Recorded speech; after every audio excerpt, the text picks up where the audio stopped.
ನಮಸ್ಕಾರ. ಇವತ್ತಿನ ಈ ಇನ್ಶೂರೆನ್ಸ್ ಲಾದ ಪ್ರಾಬ್ಲಮ್ ಅನಾಲಿಸಿಸ್ನ ಕೊನೆಯ ವಿಡಿಯೋ ಇದು. ಈಗಾಗಲೇ ನಿಮಗೆ 2 ವಿಡಿಯೋಗಳನ್ನು ಮಾಡಿದ್ದೀನಿ ನಾನು. ಒಂದು ಫೈರ್ ಇನ್ಶೂರೆನ್ಸ್ ಮೇಲೆ ವಿಡಿಯೋಗಳನ್ನು ಮಾಡಿದ್ದೀನಿ, ಇನ್ನೊಂದು ಮರೈನ್ ಇನ್ಶೂರೆನ್ಸ್ ಮೇಲೆ ವಿಡಿಯೋಗಳನ್ನು ಮಾಡಿದ್ದೀನಿ. ಇವತ್ತು ಉಳಿದಂತಹ ಲೈಫ್ ಇನ್ಶೂರೆನ್ಸು ಮತ್ತು ಬೇರೆ ಅದರ್ ಜನರಲ್ ಇನ್ಶೂರೆನ್ಸ್ಗೆ ಸಂಬಂಧಪಟ್ಟಂಥ ವಿಡಿಯೋಗಳಂದರೆ motor vehicle act, motor vehicle insurance ಮತ್ತು ಲೈಫ್ ಇನ್ಶೂರೆನ್ಸ್ಗೆ ಸಂಬಂಧಪಟ್ಟಂತಹ ಸಮಸ್ಯೆಗಳನ್ನು ನಿಮ್ಮೊಂದಿಗೆ ಇವತ್ತು ನಾನು ಚರ್ಚಿಸ್ತಾ ಇದ್ದೀನಿ. So now before going into the problems, you must know the difference between life insurance and general insurance. Life insurance is not a insurance of indemnity, whereas all other insurance are insurance of indemnity. ನೀವು ಹಿಂದಿನ ಸೆಮಿಸ್ಟರ್ಗಳಲ್ಲಿ ಕಲ್ತಿರ್ತೀರಿ, contract of indemnity ಅಂಥೇಳಿ, ನಷ್ಟ ಭರ್ತಿ ಮಾಡುವ ಕರಾರು. ಇಲ್ಲಿ ಎಲ್ಲ ಇನ್ಶೂರೆನ್ಸ್ಗಳು ನಷ್ಟ ಭರ್ತಿ ಮಾಡುವ ಕರಾರುಗಳೇ, ಆದರೆ ಲೈಫ್ ಇನ್ಶೂರೆನ್ಸ್ ಮಾತ್ರ ಹಾಗಲ್ಲ. ಲೈಫ್ ಇನ್ಶೂರೆನ್ಸ್ ಮಾತ್ರ ಹಾಗಲ್ಲ. ಹಾಗಂಥೇಳಿ ಲೈಫ್ ಇನ್ಶೂರೆನ್ಸು ಒಂದು ವೇಜರಿಂಗ್ ಕಾಂಟ್ರಾಕ್ಟು ಅಲ್ಲ, ಜೂಜಾಟನೂ ಅಲ್ಲ ಅನ್ನುವುದನ್ನು ತಿಳಿದುಕೊಳ್ಳುವುದಕ್ಕೋಸ್ಕರ ಈ ಪ್ರಾಬ್ಲಮ್ಗಳನ್ನು ನಿಮಗೆ ಕೊಟ್ಟಿದ್ದಾರೆ ಅಂತ ನಾನು ಅಂದ್ಕೊಳ್ತೀನಿ. ಸೊ ಈ ಒಂದು ಹಿನ್ನೆಲೆಯನ್ನು ನಿಮಗೆ ಕೊಡ್ತಾ ನಾನು ಸ್ಟ್ರೇಟ್ ಅವೇ ಪ್ರಾಬ್ಲಮ್ಗಳಿಗೆ ಹೋಗ್ತೀನಿ. ಸುಮಾರು 6 ಪ್ರಾಬ್ಲಮ್ಗಳನ್ನು ನಾನು ಇಲ್ಲಿ ಸಾಲ್ವ್ ಮಾಡಿದ್ದೀನಿ. 6 ಪ್ರಾಬ್ಲಮ್ಗಳನ್ನು ಸಾಲ್ವ್ ಮಾಡಿದ್ದೀನಿ. ಇದು ಮೊದಲನೇ ಪ್ರಾಬ್ಲಮ್ ಏನು ಹೇಳುತ್ತೆ ಅಂದರೆ, A borrowed amount from B. B has taken insurance on the life of A. Can B take the insurance on the life of A? Decide. The problem is this. ನಾನು ನಿಮಗೆ ಮೊದಲೇ ಹೇಳಿದ್ನಲ್ವ, ಲೈಫ್ ಇನ್ಶೂರೆನ್ಸ್ ಪ್ರಾಬ್ಲಮಲ್ಲಿ ಏನಿರಬೇಕು ಅಂತಂದರೆ, the ingredient is this: insurable interest, ಜೀವ ವಿಮಾ ಹಿತಾಸಕ್ತಿ ಅಂತ ಹೇಳ್ತೀವಿ ನಾವು. ಒಬ್ಬರ ವಿಷಯದಲ್ಲಿ ನಾನು ವಿಮೆ ಮಾಡಿಸ್ತೀನಿ ಅಂತಂದರೆ ನನಗೆ ಅದರಲ್ಲಿ ವಿಮೆಯ ವಿಷಯದಲ್ಲಿ ಆಸಕ್ತಿ ಇರಬೇಕು ಅಂತ. ಇಲ್ಲಿ ಒಬ್ಬ ವ್ಯಕ್ತಿ ಇನ್ನೊಬ್ಬ ವ್ಯಕ್ತಿ ಸಾಲ ಕೊಡ್ತಾನೆ. ಅವನು ಸತ್ತು ಹೋದರೆ ಸಾಲದ ಹಣ ಬರಬೇಕು ಅನ್ನುವ ದೃಷ್ಟಿಯಿಂದ ಅವನು ಇನ್ಶೂರೆನ್ಸ್ ಮಾಡಿಸ್ಬೋದು. A creditor can take insurance. Especially ನೀವು ಇವಾಗ ಬ್ಯಾಂಕಿಗೆ ಹೋದರೆ, ಹೊಸದಾಗಿ ಹೌಸಿಂಗ್ ಲೋನ್ ಇದನ್ನೆಲ್ಲ ಮಾಡಿದರೆ ನೀವು, ಅವ್ರು ಏನು ಮಾಡ್ತಾರೆ, ಒಂದೇ ಸಲಕ್ಕೆ ಒಂದು 20 ಲಕ್ಷ ನೀವು ಲೋನ್ ಮಾಡಿದರೆ ಒಂದು 2 ಲಕ್ಷದ ಒಂದು ಇನ್ಶೂರೆನ್ಸ್ ಪಾಲಿಸಿ ಕೊಡಿಸ್ತಾರೆ ನಿಮಗೆ. 2 ಲಕ್ಷ ಪ್ರೀಮಿಯಮ್ ಇರುತ್ತದು. ಆಮೇಲೆ ನಿಮಗೆ ಹೇಳ್ತಾರೆ ಏನಂತ, ಇದು 2 ಲಕ್ಷದ ಪಾಲಿಸಿ ತೊಗೊಳ್ಳಿ ಸರ್, ತೊಗೊಂಡ್ರೆ ಅಕಸ್ಮಾತ್ ನಿಮ್ಮ ಲೈಫ್ಗೆ ಏನಾರು ಆದರೆ ಮುಂದೆ ನೀವು ದುಡ್ಡು ಕಟ್ಟೋ ಅವಶ್ಯಕತೆ ಇಲ್ಲ ಅಂತ ಹೇಳ್ತಾರೆ. ಹಾಗೆ ಇನ್ಶೂರೇಬಲ್ ಇಂಟ್ರೆಸ್ಟ್ ಇತ್ತು ಅಂತಂದರೆ ಇನ್ಶೂರೆನ್ಸ್ ಮಾಡ್ಬೋದು. ಆ್ಯಂಡ್ ಇದಕ್ಕೆ ಸಂಬಂಧಪಟ್ಟಂತೆ ನೀವು ಅಕಸ್ಮಾತು ಲೈಫ್ ಇನ್ಶೂರೆನ್ಸ್ ಆ್ಯಕ್ಟಲ್ಲಿ ಸೆಕ್ಷನ್ ಹುಡ್ಕೋಕ್ಕೆ ಹೋದರೆ ಸೆಕ್ಷನ್ ಇಲ್ಲ. It is a principle derived from common law principles.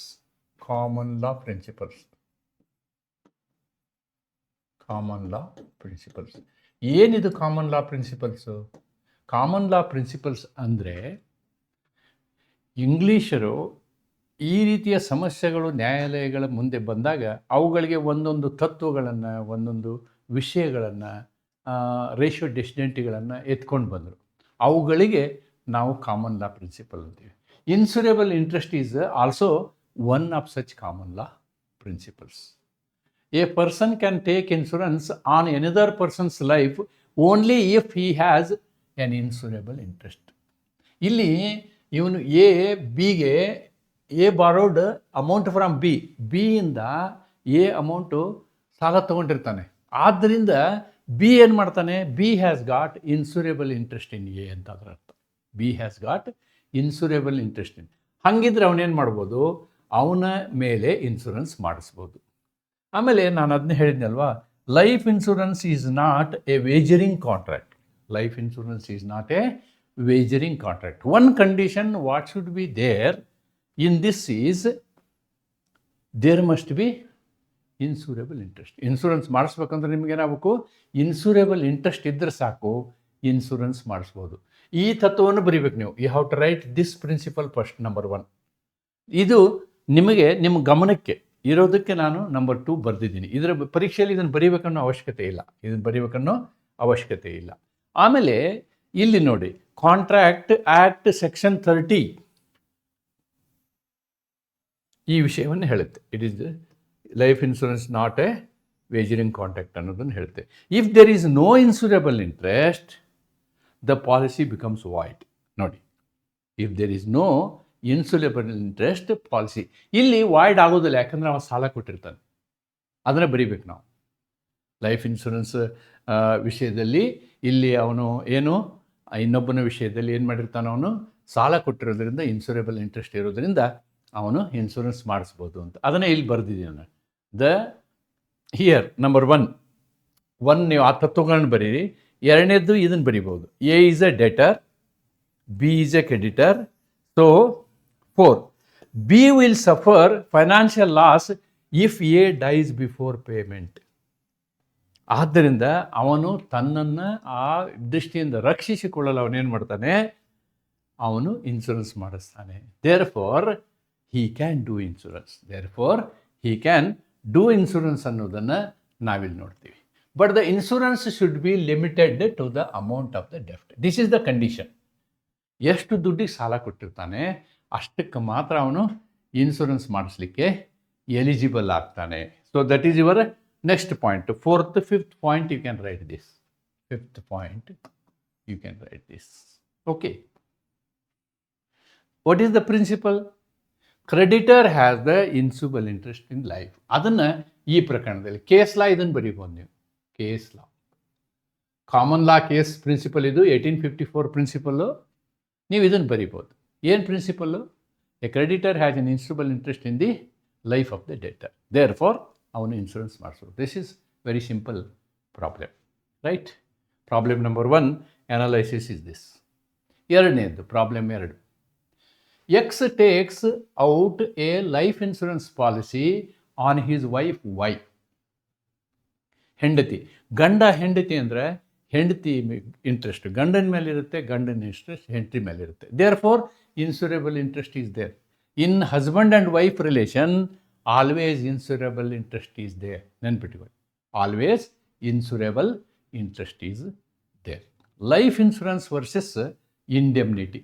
Unlike marine or fire insurance, which are indemnity contracts meant to cover the exact value of physical loss. ನೋಡಿ, marine insurance ಆಗಲಿ ಅಥವಾ fire insurance ಆಗಲಿ, ಇವುಗಳಲ್ಲಿ ನಾವು ನಷ್ಟ ಭರ್ತಿ ಮಾಡ್ತೀವಿ. Exact ಎಷ್ಟು ವ್ಯಾಲ್ಯೂ ಬೇಕೋ ಅಷ್ಟಕ್ಕೆ ತಗೋಬೇಕು. ಈ ಕ್ರೆಡಿಟರ್ ಡೆಬಿಟರ್ ವಿಷಯದಲ್ಲಿಯೂ ಅಷ್ಟೇ. ಹಿಂದಿನ ಪ್ರಾಬ್ಲಮಲ್ಲಿ ಹೇಳಿದ್ದೀನಿ, ಕ್ರೆಡಿಟರ್ ಡೆಬಿಟರ್ ವಿಷಯದಲ್ಲಿ ಬೇರೆ ರಿಲೇಷನ್ ಇಲ್ಲ. ಆದರೆ ಹಸ್ಬೆಂಡ್ ವೈಫ್ ರಿಲೇಷನ್ನಲ್ಲಿ ನೀವು ಎಷ್ಟು ಅಮೌಂಟ್ಗಾರ ಇನ್ಶೂರೆನ್ಸ್ ತೊಗೋಬೋದು. Because valuation is not the important thing here, where this is valuation is important. ಇಲ್ಲಿ they are 2 different parties, relationship ಇಲ್ಲ ಅಲ್ಲಿ. ಆದ್ದರಿಂದ ರಿಲೇಷನ್ಶಿಪ್ ಇದ್ದಂತಹ ಸಂದರ್ಭದಲ್ಲಿ ನೀವಿಷ್ಟೇ ವ್ಯಾಲ್ಯೂಗೆ ತೊಗೋಬೇಕಂತೇನಿಲ್ಲ. Okay, life insurance is a contract to pay a fixed predetermined sum of money upon death in exchange for the premium annuities. ಲೈಫ್ ಇನ್ಶೂರೆನ್ಸಲ್ಲಿ ಏನು ಮಾಡ್ತೀವಿ ನಾವು, 1 ಲಕ್ಷ ರೂಪಾಯಿ, 10,000 ರೂಪಾಯಿ, 5,000 ರೂಪಾಯಿಂದ ಹಿಡ್ಕೊಂಡು 100 ಕೋಟಿ ರೂಪಾಯಿ ತನಕ ನೀವು ಇನ್ಶೂರೆನ್ಸ್ ತೊಗೋಬೋದು. ಬಟ್ ಪ್ರೀಮಿಯಮ್ ರೇಟ್ ಏನಾಗುತ್ತೆ, ನಿಮ್ಗೆ ಜಾಸ್ತಿ ಆಗುತ್ತೆ ಲೈಫ್ ಇನ್ಶೂರೆನ್ಸಲ್ಲಿ. That limit is not there. Whereas in case of indemnity insurances, fire insurance ಆಗಲಿ, ಮರೈನ್ ಇನ್ಶೂರೆನ್ಸ್ ಆಗಲಿ, ವಸ್ತುವಿನ ವ್ಯಾಲ್ಯೂಗೆ ಸಂಬಂಧಪಟ್ಟಂತೆ ಆ ವ್ಯಾಲ್ಯೂ ಇದ್ದಷ್ಟು ಮಾತ್ರ ನೀವು ಇನ್ಶೂರೆನ್ಸ್ ತೊಗೋಬೋದು. ಫಾರ್ ಎಕ್ಸಾಂಪಲ್ಲು 100 ರೂಪಾಯಿ ವ್ಯಾಲ್ಯೂದ ಒಂದು ವಸ್ತುವಿಗೆ ನೀವು ಜನರಲ್ ಇನ್ಶೂರೆನ್ಸ್ನ 25,000 ರೂಪಾಯಿ ಮಾಡಿದೆ ಅಂತ ಇಟ್ಕೊಳ್ಳಿ. ಆ 100 ರೂಪಾಯಿ ವಸ್ತು ಹಾಳಾದರೆ ಅವ್ನು ನಿಮ್ಗೆ 100 ರೂಪಾಯಿ ಕೊಡೋದು, 25,000 ಕೊಡೋದಿಲ್ಲ. Because there the principle is indemnity. The principle is indemnity, ನಷ್ಟ ಭರ್ತಿ. ನೋಡಿ, ಇಲ್ಲಿ ನಾವು ಪ್ರಮುಖ ಅಂಶವನ್ನು ಏನು ಮಾಡಬೇಕು ಅಂತಂದರೆ, ಈ ವಿಷಯದಲ್ಲಿ you have to write this as point number 1. This as point number 1. In life insurance, insurable interest must exist at the time of taking policy. ಇಲ್ಲಿ ಪಾಲಿಸಿಯನ್ನು ತೆಗೆದುಕೊಳ್ಳುವ ಸಂದರ್ಭದಲ್ಲಿ ಇಬ್ಬರ ಮಧ್ಯ ಆ ಸಂಬಂಧ ಇರಬೇಕು. ಗಂಡ ಹೆಂಡತಿ ಸಂಬಂಧ ಇದೆಯಲ್ಲ, ಅದು ಇನ್ಶೂರೇಬಲ್ ಇಂಟ್ರೆಸ್ಟನ್ನು ಎಸ್ಟಾಬ್ಲಿಷ್ ಮಾಡುತ್ತೆ. ಇಲ್ಲಿ ಇಬ್ಬರು ಮದುವೆ ಆದಂತಹ ಸಂದರ್ಭದಲ್ಲಿ he takes out a life insurance policy on his wife, ಅಂದರೆ there is a valid marriage. ಮದುವೆಯಾದ ಸಮಯದಲ್ಲಿ ಅವರಿಗೆ ಇನ್ಶೂರೇಬಲ್ ಇಂಟ್ರೆಸ್ಟ್ ಇರುತ್ತೆ. ಇಲ್ಲಿ ಇದಕ್ಕಿಂತ ಮೊದಲು ದಂಪತಿಗಳು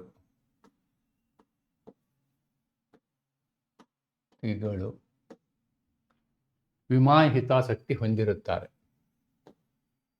ವಿಮಾ ಹಿತಾಸಕ್ತಿ ಹೊಂದಿರುತ್ತಾರೆ. ಇದನ್ನು ಬೇಕಾದ್ರೆ ಪಾಯಿಂಟ್ ನಂಬರ್ 1 ಮಾಡಿ ನೀವು ಇದನ್ನು. ಆದ್ದರಿಂದ ಪಾಯಿಂಟ್ ನಂಬರ್ 2 ಇದನ್ನು ಮಾಡಿ. ಏನು, ಯಾವ ವಿಮಾ ಹಿತಾಸಕ್ತಿ ಯಾವಾಗಿರಬೇಕು? ಪಾಲಿಸಿ ತೆಗೆದುಕೊಳ್ಳುವಾಗಿರಬೇಕು. ಪಾಲಿಸಿ ತೆಗೆದುಕೊಂಡಿದ್ದಾರೆ, therefore they are eligible. ಆಮೇಲೆ ಇರಬೇಕನ್ನೋ ಕಂಡೀಷನ್ ಇಲ್ಲ. The interest of insurance or insurable interest policy ತಗೊಳ್ಳುವಾಗಿದ್ದರೆ ಸಾಕು, ಮುಂದೆ ಇರಬೇಕು ಅಂತೇನಿಲ್ಲ. ಆಮೇಲೆ ಏನು ಮಾಡ್ತಾಳೆ? ಅವಳು ವಿಚ್ಛೇದನ ಕೊಡ್ತಾಳೆ ಅಥವಾ ಅವನು ವಿಚ್ಛೇದನ ಕೊಡ್ತಾನೆ. ಕೊಟ್ಟರೂ ಕೂಡ ಆ ಹೆಂಡತಿ ಹೆಸರಿಗೆ ಪಾಲಿಸಿ ಕಂಟಿನ್ಯೂ ಆಗುತ್ತೆ. Again you can refer the same case, Dalby versus India London Life Insurance. ಇದು ಅದೇ ಥರದ case. A creditor had an interest in the life of another person when the policy was taken. Later, financial interest ceased before death. That financial interest ceased before death. But High Court held the policy remains valid because life insurance, the requirement is insurable interest only at the time of commencement of the contract. Later that financial interest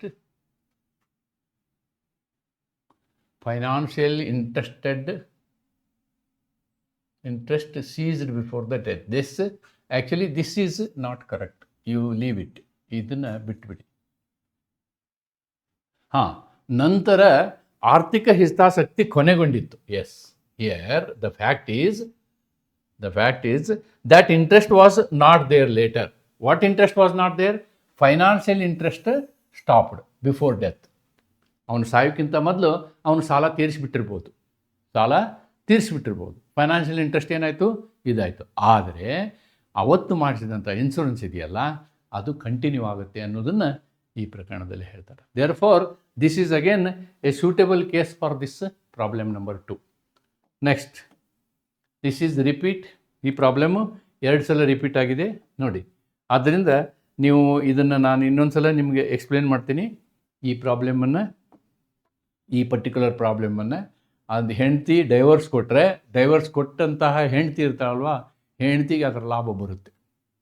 even after divorce he will get the benefit of insurance. ಇದನ್ನು ಮಾತ್ರ ನೀವು ಪಕ್ಕ ಬರ್ಕೊಬೇಕು. 3ನೇ ಪ್ರಾಬ್ಲಮನ್ನು ಅದನ್ನು point number 2 ಇದನ್ನು ಬರಿಬೋದು. ಆಮೇಲೆ ಪಾಯಿಂಟ್ ನಂಬರ್ 3 ಈ ಕೇಸ್ ಬರಿಬೋದು. Point number 3. ಪಾಯಿಂಟ್ ನಂಬರ್ 4 ನೀವು ಈಗ ಬರಿಬೋದು. ವಿಚ್ಛೇದನದ ನಂತರವು, I will write in black.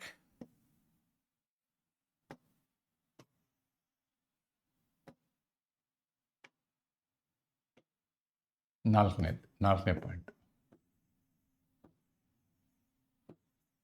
ವಿಚ್ಛೇದನದ ನಂತರವು ವಿಚ್ಛೇದನ ಪಡೆದ ವ್ಯಕ್ತಿಯು, ನಂತರವು ವಿಚ್ಛೇದಿತ ವ್ಯಕ್ತಿಗೆ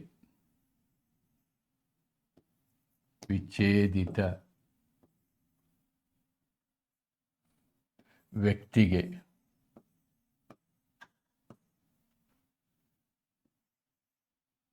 ವಿಮಾ ಲಾಭವು ದೊರೆಯುತ್ತದೆ.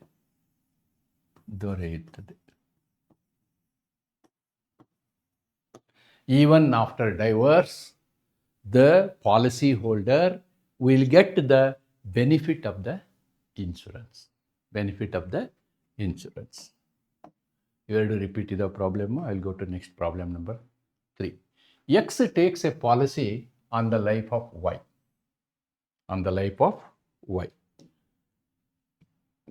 But Y is not a wife.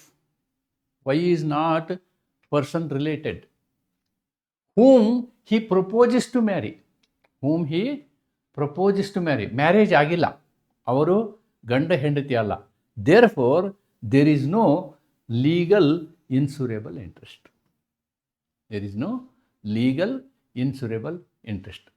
ಆದ್ದರಿಂದ ಇಲ್ಲಿ ಪಾಲಿಸಿ ವ್ಯಾಲಿಡ್ ಆಗಲ್ಲ. X and Y are not married. X only proposes to marry. Marriage may or may not take place. Therefore, X has only an expectation, not a legal insurable interest. ಕಾನೂನಾತ್ಮಕವಾಗಿ insurance ಮಾಡುವಂಥ ಹಿತಾಸಕ್ತಿ ಇಲ್ಲ. ಆದ್ದರಿಂದ ಇಲ್ಲಿ ಅವರು policy ಮಾಡಿಸಿದರೆ ಅವರಿಗೆ ದುಡ್ಡು ಸಿಗೋದಿಲ್ಲ. Policy is void from the beginning. A mere relationship or expectation does not create an insurable interest unless recognised by law. ಆದ್ದರಿಂದ ಇಲ್ಲೇನಾಗುತ್ತೆ, ವಿಷಯ ಇದು ಕ್ರಮಬದ್ಧವೇ. ಇಲ್ಲಿ ವಿಮೆಯು ಕ್ರಮಬದ್ಧವಾಗಿರುವುದಿಲ್ಲ. This you can write point number 1, this you can write point number 2, case law 3ನೇದ್ದು. ಆದ್ದರಿಂದ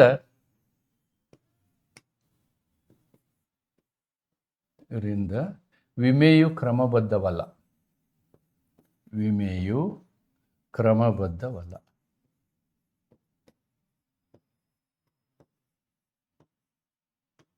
ನೀವು 10 ಮಾರ್ಕ್ಸಿಗೆ ಬರೆಯೋರು ಕಾನ್ಸೆಪ್ಟನ್ನು ಬರೀಬೇಕು. ಕಾನ್ಸೆಪ್ಟ್ ಏನು? ಜೀವ ವಿಮೆ ಕಾನೂನಿನಲ್ಲಿ ಈ ಥರನಾದಂತಹ ಯಾವುದೇ ನಿಯಮಗಳಿಲ್ಲ. ಆದರೆ ಈ ಕಾಮನ್ ಲಾ ಪದ್ಧತಿಯ ಪ್ರಕಾರ ಹಿಂದಿನ ಅನೇಕ ತೀರ್ಪುಗಳಲ್ಲಿ, ಇಂಗ್ಲಿಷ್ ತೀರ್ಪುಗಳಲ್ಲಿ ಈ ರೀತಿಯಾದ ತತ್ವಗಳನ್ನು ಅನುಸರಿಸಿಕೊಂಡು ಬಂದಿರುವುದನ್ನು ಭಾರತ ದೇಶದಲ್ಲಿ ಅನುಸರಿಸಲಾಗುತ್ತದೆ.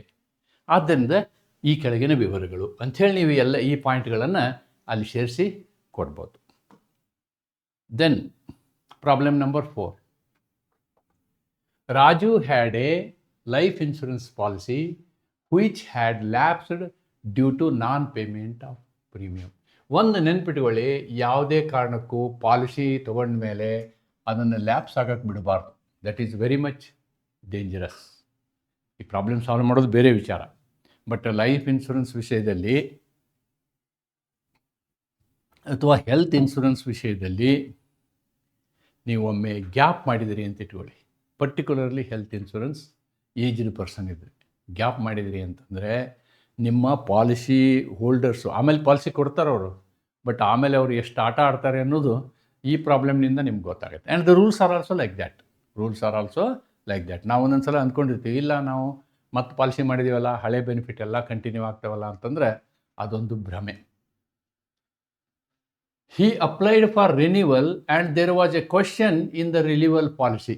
ನೋಡಿ, ಅವರು ರಿನ್ಯೂವಲ್ಗೆ ಪ್ರಶ್ನೆ ಕೇಳ್ತಾರೆ. ಅಲ್ಲಿ ಒಂದು ಪ್ರಶ್ನೆ ಇರ್ತದೆ ರಿನ್ಯೂವಲ್ ಪ್ರಶ್ನೆ, weather he had suffered any ailment, had undone any surgery from the date of lapse to the date of renewal. ನೋಡಿ, ಈ ಮಾಹಿತಿಯನ್ನು ಕೊಡಬೇಕು ನಾವು. He answered no. Renewal was granted. ಆವಾಗ ಪಾಲಿಸಿ ರಿನ್ಯೂವಲ್ ಮಾಡಿದರು. Later insurance company came to know that he had a mild cardiac attack. Insurance company wants to avoid liability, so they want to cancel the policy. ನೋಡಿ, policy ಇದ್ದ ಪಾಲಿಸಿನ ಅವನು correct renew ಮಾಡಿಸ್ಕೊಂಡು ಹೋಗಲಿಲ್ಲ. ಆಮೇಲೆ ಸ್ವಲ್ಪ ಒಂದು 15 ದಿವಸ 1 ತಿಂಗಳನ್ನು ಬಿಟ್ಟು ಮತ್ತೆ ಪಾಲಿಸಿ ರಿನ್ಯೂ ಮಾಡುವಾಗ ಅವನೊಂದು ಅಪ್ಲಿಕೇಶನ್ ಸಹಿ ಮಾಡಿಸ್ಕೊತಾರೆ. ಆ ಸಹಿ ಮಾಡಿಸ್ಕೊಂಡು ಅಪ್ಲಿಕೇಶನಾಗ ಆ ಏಜೆಂಟ್ ಎಲ್ಲ ಬಂದಿರ್ತಾರಲ್ವ, ಅವ್ರು ಹೆಂಗಿರ್ತಾರೆ ಅಂದರೆ ಅವರು ಬರೀ ಸಹಿ ಮಾಡಿಸ್ಕೊಂಡು ಇವೆಲ್ಲ ಟಿಕ್ ಮಾಡ್ತಾರೆ. ಈ ಥರದ್ದನ್ನು ಏನು ಡಿಸೀಸ್ ಇಲ್ಲ ಅಂತಲೇ ಟಿಕ್ ಮಾಡ್ತಾರೆ ಅವರು. ಅದನ್ನು ನಿಮಗೆ ಗೊತ್ತಿರಲ್ಲ, ನಮಗೆ ಗೊತ್ತಿರಲ್ಲ. ಬಟ್ ಆಮೇಲೆ ಪ್ರಶ್ನೆ ಬರುತ್ತೆ, ನೀವೇನಾದ್ರು ಕ್ಲೇಮ್ ಮಾಡಿದಾಗ, ಇಲ್ಲ ಕೊಡೋಕ್ಕಾಗಲ್ಲ ಸ್ವಾಮಿ ಅಂತ ಹೇಳ್ತಾರೆ. ಬಿಕಾಸ್ ನೋಡಿ, ಇಲ್ಲಿ ನೀವು ಈ ರೀತಿ ಸಹಿ ಮಾಡಿದ್ದೀರಿ, ನೀವು ಸುಳ್ಳು ಹೇಳಿದಿರಿ ಅಂತ. Actually insurance policy is based on this fundamental principle. ಅದಕ್ಕೆ ನಾವು ಉಬೇರಮ ಫಿಡಾಯಿ ಅಂತ ಹೇಳ್ತೀವಿ. ಉಬೇರಮ ಫಿಡಾಯಿ ಅಂತಂದರೆ ಏನು ಅಂತಂದರೆ ಅಟ್ಮೋಸ್ಟ್ ಫೇತ್. ಅಟ್ಮೋಸ್ಟ್ ಫೇತ್ ಅಂದ್ರೇನು? ಇನ್ಶೂರೆನ್ಸ್ ಕಂಪ್ನಿಗೆ ನಮ್ಮ ಎಲ್ಲ ಸತ್ಯವನ್ನು ನಾವೇನು ಮಾಡಬೇಕು, ತಿಳಿಸಿ ಹೇಳಬೇಕು. ನಮ್ಮ ಎಲ್ಲ ಸತ್ಯವನ್ನು ನಾವು ತಿಳಿಸಬೇಕು. ತಿಳಿಸಿದ್ರೆ ಮಾತ್ರ ಅದು ಸಾಧ್ಯ ಆಗುತ್ತೆ, ಇಲ್ಲ ಅಂದರೆ ಇಲ್ಲ. Therefore the first answer your answer should start from this point. Number 1, uberrimae fidei, utmost good faith.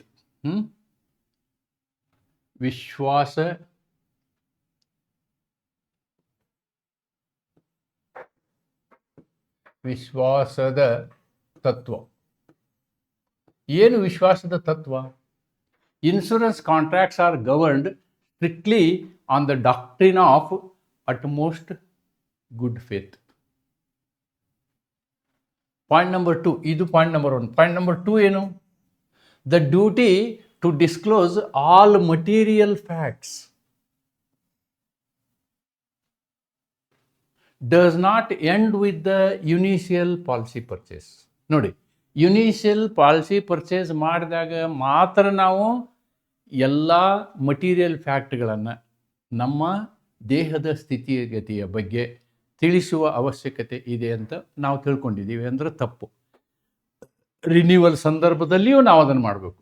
This obligation applies with equal force at the time of revival or renewal of a lapsed policy. Revival or renewal of a lapsed policy. ಈ 3 ಸಂದರ್ಭದಲ್ಲಿಯೂ ಕೂಡ ನಾವೇನು ಮಾಡಬೇಕು, ಈ material fact disclose ಮಾಡೋದನ್ನು ನಾವು ಕಂಪಲ್ಸರಿಯಾಗಿ ಮಾಡಬೇಕು. Now what is material fact is written here. ಇಲ್ಲಿ ಕಾರ್ಡಿಯಾಕ್ ಅರೆಸ್ಟ್ ಮೈಲ್ಡ್ ಆಗಲಿ, ಅದು ಫುಲ್ ಆಗಲಿ, ಅದು ಕೂಡ ಮಟೀರಿಯಲ್ ಫ್ಯಾಕ್ಟೇ ಆಗುತ್ತೆ. ಅದು ಕೂಡ ಮಟೀರಿಯಲ್ ಫ್ಯಾಕ್ಟೇ ಆಗುತ್ತೆ. It directly alters the risk profile and health assessment of the insured person. This is the basic principle of insurance company. Insurance company ಏನು ಮಾಡುತ್ತೆ, ಅಕಸ್ಮಾತ್ ಅವನು ಕಾರ್ಡಿಯಾಕ್ ಅಟ್ಯಾಕ್ ಒಂದ್ಸಲ ಆಗಿದೆ ಅಂತಂದರೆ ನೆಕ್ಸ್ಟ್ ಅವನಿಗೆ ಮೇಜರ್ ಸರ್ಜರಿ ಮಾಡಬೇಕಾಗುತ್ತೆ. ನಾನು 10,000 ರೂಪಾಯಿದ ಪಾಲಿಸಿ ಕೊಟ್ಟು 10 ಲಕ್ಷ ನಾಳೆ ಅವನಿಗೆ ಪೇಮೆಂಟ್ ಮಾಡೋ ಪ್ರಸಂಗ ಬರುತ್ತೆ. ಈ ಲಾಭದ ವಿಷಯವನ್ನು ಇನ್ಶೂರೆನ್ಸ್ ಕಂಪ್ನಿ ವಿಚಾರ ಮಾಡೋದ್ರಿಂದ ಸತ್ಯವನ್ನು ಮೊದಲೇ ಹೇಳಿದರೆ ಅವರು EMI ರೇಟ್ನ ಅಥವಾ ಇನ್ಶೂರೆನ್ಸ್ ರೇಟ್ನ ಜಾಸ್ತಿ ಮಾಡ್ಬೋದಿತ್ತು, ಅಥವಾ ಇನ್ಶೂರೆನ್ಸ್ ರಿನ್ಯೂವಲ್ ರಿಜೆಕ್ಟ್ ಮಾಡ್ಬೋದಿತ್ತು. ಆದ್ದರಿಂದ ಅದನ್ನು ಹೇಳೋದು ಅವಶ್ಯಕತೆ ಇದೆ. The knowledge of a cardiac arrest would influence, ನೋಡಿ, a prudent insurer's decision to renew the policy and alter the premium. Okay, so ನಾವು ಇಂಡಿಯನ್ ಕಾಂಟ್ರಾಕ್ಟ್ ಆ್ಯಕ್ಟಲ್ಲಿ ಸೆಕ್ಷನ್ 72 ಆಲ್ಸೋ ಇದನ್ನೇ ಹೇಳುತ್ತೆ. ಕಾಂಟ್ರಾಕ್ಟ್ ಆ್ಯಕ್ಟಲ್ಲಿ ಸೆಕ್ಷನ್ 17 ಏನು ಹೇಳುತ್ತೆ ಅಂತಂದರೆ, ಆ್ಯಕ್ಟಿವ್ ಕನ್ಸೀಲ್ಮೆಂಟ್ ಇರಬಾರ್ದು. ಒಂದು ಕರಾರಿನಲ್ಲಿ ಏನಿರಬಾರ್ದು, ನಾವು ವಿಷಯವನ್ನು ಮುಚ್ಚಿಡಬಾರ್ದು, ಗೊತ್ತಿರೋ ವಿಷಯವನ್ನು ಮುಚ್ಚಿಡಬಾರ್ದು. ಆಮೇಲೆ ಇನ್ಶೂರೆನ್ಸ್ ಆ್ಯಕ್ಟ್ನ ಸೆಕ್ಷನ್ 45 ಏನು ಹೇಳುತ್ತೆ ಹೇಳಿ, policy not be called in question on ground of misstatement after 2 years. After 2 years, ಒಂದು ವೇಳೆ 2 ವರ್ಷ ಆದಮೇಲೆ ಇನ್ಶೂರೆನ್ಸ್ ಕಂಪ್ನಿಗೆ ಈ ಹಕ್ಕಿರೋದಿಲ್ಲ, ನೀವು ಮಟೀರಿಯಲ್ ಫ್ಯಾಕ್ಟ್ ಮುಚ್ಚಿಟ್ಟಿರಿ ಅಂತ ಹೇಳುವಂಥದ್ದು. This is another thing. Actually ಇದು ರಿಲೇಟೆಡ್ ಅಲ್ಲ. ಇದೇ ಪ್ರಾಬ್ಲಮ್ನ ಬೇರೆ ರೀತಿಯಲ್ಲಿ ಕೇಳಿದಾಗ ಇದು ಹೆಲ್ಪ್ ಆಗುತ್ತೆ. ಇದು ನಿಮಗೆ ಗೊತ್ತಿರಲಿ ಅಂತ. ಇಲ್ಲಿ ನೋಡಿ, no policy of a insurance, life insurance shall be called in question on any ground whatsoever after expiry of 3 years from the date of policy. ಇಲ್ಲಿ ಬರ್ದಿ ನಾವು 2 years ಅಂತ ಬರೆದು, 2 years ಅಲ್ಲ, ಇದು 3 years. 3 years, that is from the date of issuance of the policy or the date of commencement of the risk or the date of revival or policy of the so and so. ಅಕಸ್ಮಾತು ನೀವು insurance review ಮಾಡಿಸಿದ್ರಿ, 3 ವರ್ಷ ತನಕ ಅವ್ರಿಗೇನೂ ವಿಷಯ ಗೊತ್ತಾಗಲಿಲ್ಲ ಅಂತ ಇಟ್ಕೊಳ್ಳಿ. ಆವಾಗ 4ನೇ ವರ್ಷದಿಂದ ಈ ಡಿಸ್ಕ್ಲೋಸರ್ ಪ್ರಿನ್ಸಿಪಲ್ ಇದೆಯಲ್ಲ, ಅದು ಅಪ್ಲೈ ಆಗೋದಿಲ್ಲ. ಅಂದರೆ ಅವರೇ ಹೇಳ್ತಾರೆ ನಿಮಗೆ, ಆಯಿತು ಇವತ್ತು ಇನ್ಶೂರೆನ್ಸ್ ತೊಗೊಳ್ಳಿ, 3 ವರ್ಷ ನಿಮ್ಗೆ ಕವರೇಜ್ ಕೊಡಲ್ಲ, 3 ವರ್ಷ ಆದಮೇಲೆ ಫುಲ್ ಕವರೇಜ್ ಕೊಡ್ತೀವಿ ಅಂತಾರೆ. That is because of this section 45. ನೋಡಿ, ಅವ್ರು ನಿಮ್ಗೆ ಏನು ಹೇಳ್ತಾರೆ, 60 ವರ್ಷ ಆದವ್ರು ನಾವು ಇನ್ಶೂರೆನ್ಸ್ ಮಾಡಿಸಿದ್ರೆ ಏನು ಹೇಳ್ತಾರೆ, ಆಯಿತು ಸರ್ ನೀವು ಪಾಲಿಸಿ ಮಾಡಿಸ್ಬೋದು, ಬಟ್ 3 ವರ್ಷ ತನಕ ನಿಮ್ಗೆ ಬೆನಿಫಿಟ್ ಕೊಡಲ್ಲ ಅಂತ. ಅಂದರೆ 3 ವರ್ಷ ತನಕ ನಿಮ್ಗೆ ಏನಾದರೂ ಗೋವಿಂದ. That is because of this section 45. Therefore, uberrimae fidei plays a very important role. ನೀವು ಈ 4 ಪಾಯಿಂಟ್ಗಳನ್ನು ಬರೆದ್ರೆ ಸಾಕು, ಇದು ಬರೀಬೇಕಂತೇನಿಲ್ಲ. ನಾನು ಆಮೇಲೆ ಇದನ್ನು ಬರೀಬೇಕು. This is the 5th point. Contract act ಪ್ರಕಾರ ನಾವು ಯಾವುದೇ ವಿಷಯವನ್ನು ಮುಚ್ಚಿಡುವ ಹಾಗಿಲ್ಲ. ನೀವು ಕನ್ನಡದಲ್ಲಿ ಏನಾದ್ರು ಒಂದು 4 ಶಬ್ದಗಳನ್ನು ನಾನು ಇದ್ರ ಮೇಲೆ ಬರೆಯೋದಾದರೆ, ಅದಕ್ಕೆ ಸಂಬಂಧಪಟ್ಟಂಥ ಕೇಸು ಇದೆ ನೋಡಿ. ಏನು? Mithoolal Nayak versus life insurance corporation of India 1962 case. ಈ ಕೇಸ್ನಲ್ಲಿ ಅದನ್ನ ಹೇಳ್ತಾರೆ, suppression of serious illness. Heart problem is a serious illness. ಹೇಳದೆ ಹೋದರೆ ನಿಮಗೆ ಇನ್ಶೂರೆನ್ಸ್ ಬೆನಿಫಿಟ್ಟು ಸಿಗೋದಿಲ್ಲ ಅನ್ನೋದನ್ನು ಇಲ್ಲಿ ಹೇಳ್ತಾರೆ. Okay, now I can make a small note, Kannada note ಒಂದು ಮಾಡಿಬಿಡ್ತೀನಿ ನಿಮಗೆ ಇಲ್ಲಿ. On this I will make a Kannada note.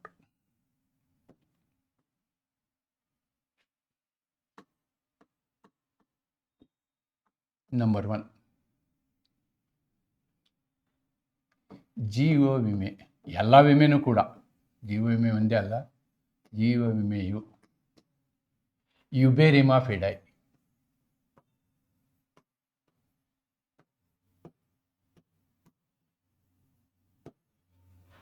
ತತ್ವದ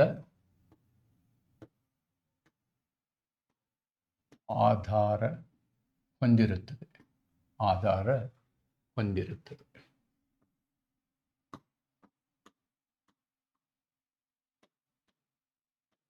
ನಂಬರ್ 2,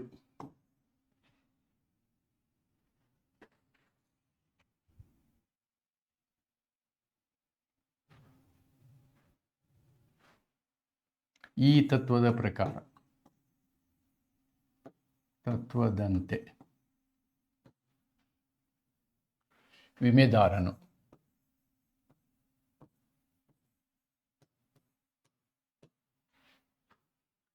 ಯಾವುದೇ ಉಪಯುಕ್ತ ಮಾಹಿತಿಯನ್ನು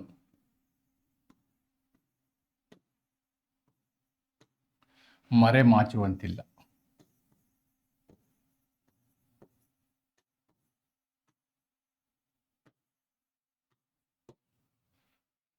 3,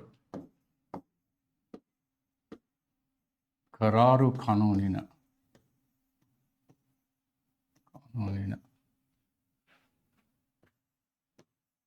ಕಲಮು 17 2 ಕೂಡ ಇದನ್ನೇ ಹೇಳುತ್ತದೆ.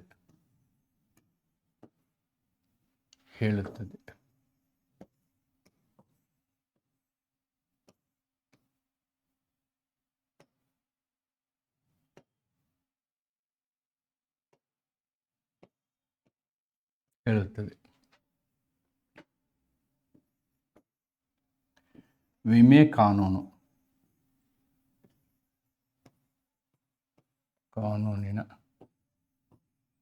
ಕಲಮು 45 ಪ್ರಕಾರ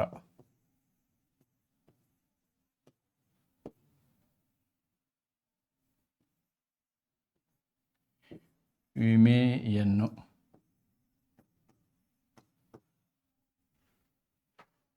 ರಿನ್ಯೂ ಮಾಡುವ ಸಂದರ್ಭದಲ್ಲಿಯೂ ಕೂಡ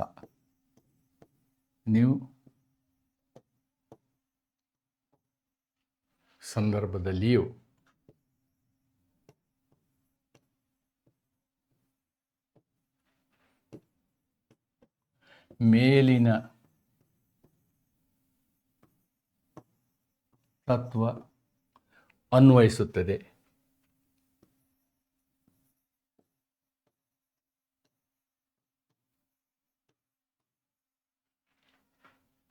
ಎಂದು ಹೇಳುತ್ತದೆ.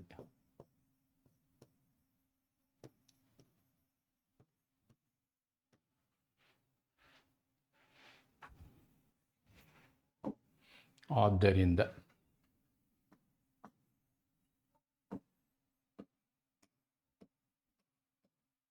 ಈ ಪ್ರಕರಣದಲ್ಲಿ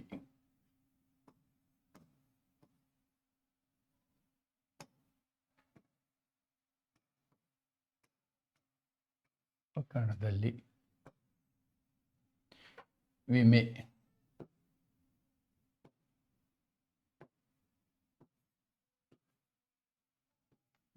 ಕರಾರು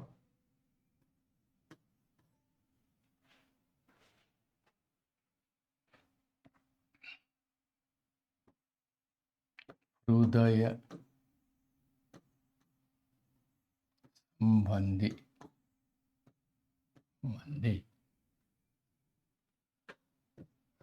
ರೋಗವು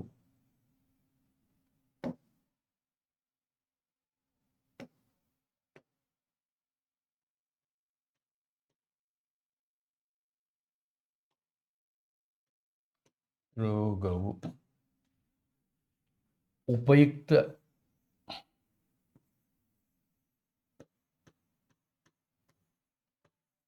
ಮಾಹಿತಿಯಾಗಿರುವುದರಿಂದ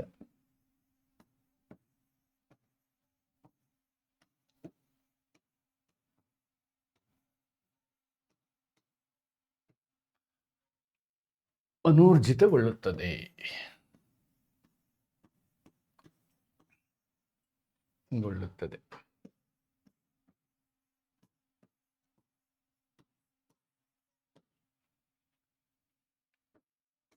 ವಿಮಾ ಕಂಪನಿಯು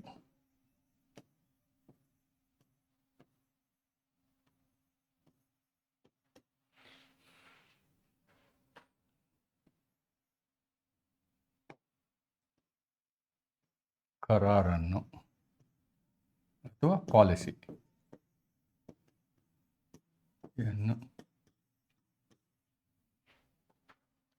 ಶೂನ್ಯಗೊಳಿಸಬಹುದು.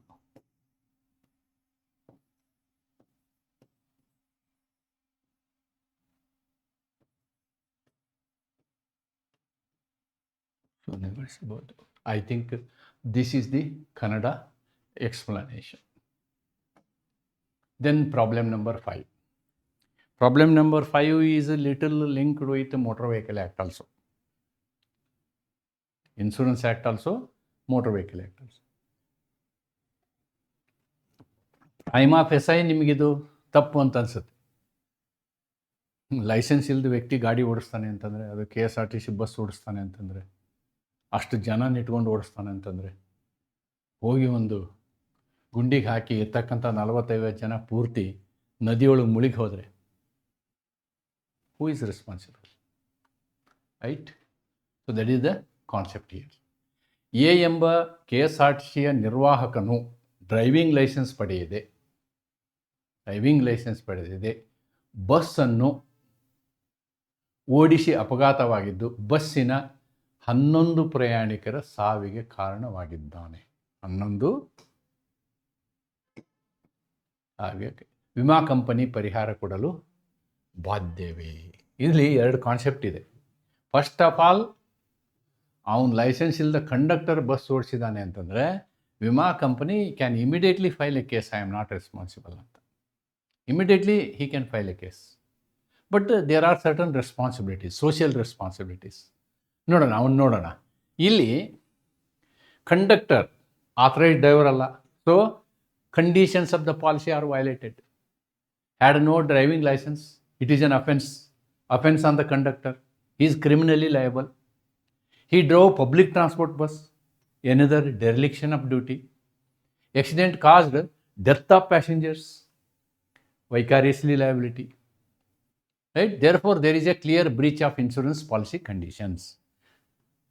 ವಿಮಾ ಕಂಡೀಷನ್ಸ್ ಏನಿರ್ತವೆ ಅಂದರೆ ವಿಮಾ ಷರತ್ತಿನ, ಪಾಲಿಸಿಯ ಷರತ್ತಿನ ಗಂಭೀರ ಉಲ್ಲಂಘನೆ. Therefore insurance company is not liable. That too we can very well say. ನಮ್ಮ ಸಿಲೆಬಸ್ಸಿಗೆ ಸಂಬಂಧಪಟ್ಟಂಗೆ ಇಷ್ಟು ಬರಿಬೋದು. ಇದಕ್ಕಿಂತ ಹೆಚ್ಚು ನೀವು ಇದನ್ನು ಬರೆದ್ರೂ ಒಳ್ಳೆಯದು. ಈ ಎಲ್ಲ ಪ್ರಾಬ್ಲಮ್ ಪಾಯಿಂಟ್ಗಳನ್ನು ಬರೆಯೋದ್ರ ಜೊತೆಗೆ ನೀವು ಇದನ್ನು ಬರಿಬೋದು. ಈಗ ಯಾಕೆ ಅಂತಂದರೆ ನೋಡಿ, national insurance company versus Swaran Singh ಅಂತಕ್ಕಂಥ ಪ್ರಕರಣದಲ್ಲಿ they have followed this policy. ನಮ್ಮ ಸರ್ವೋಚ್ಚ ನ್ಯಾಯಾಲಯ ಇನ್ನೂ ಮುಂದೆ ಹೋಯಿತು. ಏನು ಅಂತಂದರೆ, ನಾರ್ಮಲಿ ಇನ್ಶೂರೆನ್ಸು ಆ ಹಣ ಇದೆಯಲ್ವಾ, ಅದು ತಕ್ಷಣದಲ್ಲಿ ಡಿಪೆಂಡೆಂಟ್ಗೆ ತಲುಪಬೇಕು. ಬಟ್ ಇವರು ಕೋರ್ಟಲ್ಲಿ ನಾವು ಹೋರಾಟ ಮಾಡಿ ಇದು ಮಾಡಿ ಇನ್ಶೂರೆನ್ಸ್ ತೊಗೊಳೋದಕ್ಕೆ ನಾವು ಹೋಗಿ ಆಮೇಲೆ ಇನ್ಶೂರೆನ್ಸ್ ಕಂಪ್ನಿ ಕೈ ಎತ್ತುತ್ತೆ. ಆವಾಗ vicariously KSRTC is liable. Insurance company ಕೊಡೋ ಅವಶ್ಯಕತೆಯೇ ಇಲ್ಲ. That is. ಆದರೆ supreme court what it says, first you pay. Insurance company ಏನು ಮಾಡಬೇಕು, ನೀವು ಕೊಟ್ಟುಬಿಡಿ, ಒಬ್ಬೊಬ್ಬರಿಗೆ 10 ಲಕ್ಷ ಕೊಟ್ಬಿಡಿ, 10 ಜನಕ್ಕೆ 1 ಕೋಟಿ ರೂಪಾಯಿ ಕೊಟ್ಟಾದಮೇಲೆ ಆ 1 ಕೋಟಿ ರೂಪಾಯಿನ KSRTC ಕಡೆಯಿಂದ ವಸೂಲು ಮಾಡಿ ಅಂಥೇಳಿ ಈ ಪ್ರಕರಣ ಹೇಳುತ್ತೆ. ನೋಡಿ, section 149 of the motor vehicle act, third party victim protection is a statutory mandate. ಏನು ಹಿಂಗಂದರೆ, what is third party insurance? ನೀವು ಇನ್ಶೂರೆನ್ಸ್ ಮಾಡಿಸಿದಾಗ ಹೇಳ್ತೀರಿ ಏನು, ಕಾಂಪ್ರಹೆನ್ಸಿವ್ ಮಾಡಿಸ್ರಿ, ಥರ್ಡ್ ಪಾರ್ಟಿ ಮಾಡಿಸ್ರಿ. ಥರ್ಡ್ ಪಾರ್ಟಿ ಇನ್ಶೂರೆನ್ಸ್ ಅಂದರೆ ನಿಮ್ಮ ಗಾಡಿ, ನೀವು ಗಾಡಿಯಲ್ಲಿ ಕೂತವ್ರು ಏನಾಗಲಿ ಅವ್ರಿಗೆ ದುಡ್ಡು ಸಿಗೋಲ್ಲ, ಏನೂ ಪರಿಹಾರ ಸಿಗೋಲ್ಲ. ಮೂರನೇ ವ್ಯಕ್ತಿ, ನೀವು ಯಾರಿಗೆ ಹೋಗಿ ಡ್ಯಾಮೇಜ್ ಮಾಡಿರ್ತಾರಲ್ಲ ಅವ್ರಿಗೆ ಪರಿಹಾರ ಸಿಗುತ್ತೆ. That is what is the concept of motor vehicle act. Motor vehicle ಆ್ಯಕ್ಟ್ನ ಇದನ್ನು ಬರೀಬೋದು ನೀವು. ಇದ್ರ ಪ್ರಕಾರ ಥರ್ಡ್ ಪಾರ್ಟಿ ಕಾಂಪೆನ್ಸೇಷನು ಭಾಳ ಅರ್ಜೆಂಟ್ ಇರೋದ್ರಿಂದ ತಕ್ಷಣದಲ್ಲಿ ಇನ್ಶೂರೆನ್ಸ್ ಕಂಪ್ನಿ ಏನು ಮಾಡಬೇಕು, ಅವರಿಗೆ ಪರಿಹಾರವನ್ನು ಕೊಟ್ಟು ಪರಿಹಾರದ ಹಣವನ್ನು ಕಂಪ್ನಿಯಿಂದ ವೈಕಾರಿಯಸ್ ಲಯಬಿಲಿಟಿ ತತ್ವದ ಮೇಲೆ ನೀವು ಕಂಪ್ನಿಯಿಂದ ಏನು ಮಾಡ್ಬೋದು, ವಸೂಲು ಮಾಡ್ಬೋದು ಅಂತ. ಅದೇ ಮುಂದೆ 149(2)(a)(2) ಇದನ್ನೆಲ್ಲ ಹೇಳ್ತಾರೆ. The insurer can defend the claim if there is a breach of policy condition, namely vehicle driven by a unauthorised person. ನೀವು ಈ ಒಂದು ಕಲಮಿನ ಪ್ರಕಾರ ನೀವು ನೆಕ್ಸ್ಟು ಈ ಪಾಯಿಂಟನ್ನು ನೀವು ಬರೀರಿ, ಕೇಸ್ ಲಾ ಬರೆದ್ರೆ ಇಟ್ ಈಸ್ ಫೈನ್. ಬಟ್ ಅದ್ರ ಜೊತೆಗೆ ನೀವೇನು ಮಾಡಿ ಅಂದರೆ ಈ ಪಾಯಿಂಟ್ಗಳನ್ನೆಲ್ಲ ಬರಿತಾ ಬಂದು ನೆಕ್ಸ್ಟ್ ಈ ಪಾಯಿಂಟನ್ನು ಬರೆದ್ರೆ ಸಾಕು. ನೀವು ಇದನ್ನು ಬರೆದ್ರೂ ಸಾಕು, ಇನಫ್. ಬಟ್ ಇದನ್ನು ಬರೆದ್ರೆ ಇನ್ನೂ ಚೆನ್ನಾಗಿರುತ್ತೆ. 149ನ ನೆಕ್ಸ್ಟ್ ಇದು ಕಂಡೀಷನ್, ಇದು ದಟ್ ಈಸ್ ದ ಕಂಡೀಷನ್. ಇದು ಬರೆದ್ರೆ ಸಾಕು. ದಿಸ್ ಈಸ್ ಅಂದರೆ ಮೋಟರ್ ವೆಹಿಕಲ್ ಆ್ಯಕ್ಟು ಇದರಲ್ಲಿ ಇನ್ವಾಲ್ವ್ ಆಗಿದೆ. ನಮಗೆ ಇರೋದು insurance law, but it is linked with motor vehicle act. ಅಂದರೆ legally as per the policy conditions this point is clear. ಕೊಡಬೇಕಾಗಿಲ್ಲ ಇನ್ಶೂರೆನ್ಸ್ ಕಂಪ್ನಿ, ಇಷ್ಟು ಬರೆದ್ರೂ ಕರೆಕ್ಟೇ ನಿಮ್ಮ ಆನ್ಸರು. ಆದರೆ ಅದ್ರ ಜೊತೆಗೆ ಹೆಚ್ಚಿನ ಇನ್ಫಾರ್ಮೇಷನ್ ನೀವು ಬರೀಬೇಕು ಅಂತಂದರೆ you have to write these things here. What comes is motor vehicle act comes into play. ಅಂದರೆ insurance company is also bound by motor vehicle act. ತಕ್ಷಣ ಪರಿಹಾರ ಕೊಡಬೇಕು, ಆಮೇಲೆ KSRTC ಕಡೆಯಿಂದ ಪರಿಹಾರವನ್ನು ವಸೂಲು ಮಾಡ್ಕೋಬೇಕು. ಯಾಕಂದರೆ they have violated the policy conditions. They have violated the policy conditions. Here the policy is motor vehicle policy, not life insurance. KSRTC ಅವರು ತಮ್ಮ ಗಾಡಿಗೆ ಪಾಲಿಸಿ ತೊಗೊಂಡಿರ್ತಾರೆ. That is the policy involved in this, right? Again there is a repeat, therefore important. Then the last problem. If I solve this problem, I am completing your demand of insurance problems for this year. Okay. What is the problem here? This is the policy date. This is the suicide date, right? Whether he will get money. What is the law? Law illa ille regulation ide. IRDAI regulation, insurance ಕಂಪ್ನಿಯ regulation board ಇದು ಕೆಲವೊಂದು ನಿಯಮಾವಳಿಗಳನ್ನು ಮಾಡಿದೆ. ಕೆಲವೊಂದು ಸಲ ಜನ ಏನು ಮಾಡ್ತಾರೆ, ಪಾಲಿಸಿ ತೊಗೊತಾರೆ, ಆಮೇಲೆ ಸತ್ತು ಬಿಡ್ತಾರೆ. ತಮ್ಮ ಕುಟುಂಬದವರಿಗೆ ಸುಮಾರು ದುಡ್ಡು ಬಂದುಬಿಡುತ್ತೆ ಅಂತ ಭಾಳ ಕಷ್ಟದಲ್ಲಿರ್ತಾರೆ. ಅವಾಗ ಪಾಲಿಸಿ ತೊಗೊಂಡು ಸತ್ತು ಹೋಗ್ಬಿಡ್ತಾರೆ. It is the same case. ಮೊದಲು ಈ ರೀತಿ ಇರಲಿಲ್ಲ. ಆ ರೀತಿ ಅನ್ಯಾಚುರಲಿ ಅವರೇ ಬೇಕಂತ ಸತ್ತರೆ ಅದು ಪಾಲಿಸಿ ತೊಗೊಂಡು ದುರುಪಯೋಗ ಮಾಡ್ಕೊಳ್ಳಿಕ್ಕೆ ಆಗಿದ್ದಾನೆ ಅಂಥೇಳಿ ದುಡ್ಡು ಕೊಡ್ತಿರಲಿಲ್ಲ. ಬಟ್ ಈ ರೆಗ್ಯುಲೇಷನ್ ಏನು ಮಾಡಿದೆ ಅಂದರೆ ಅದಕ್ಕೊಂದು ಕೂಲಿಂಗ್ ಪೀರಿಯಡ್ ಕೊಟ್ಟಿದೆ. ಏನು ಕೂಲಿಂಗ್ ಪೀರಿಯಡ್ಡು?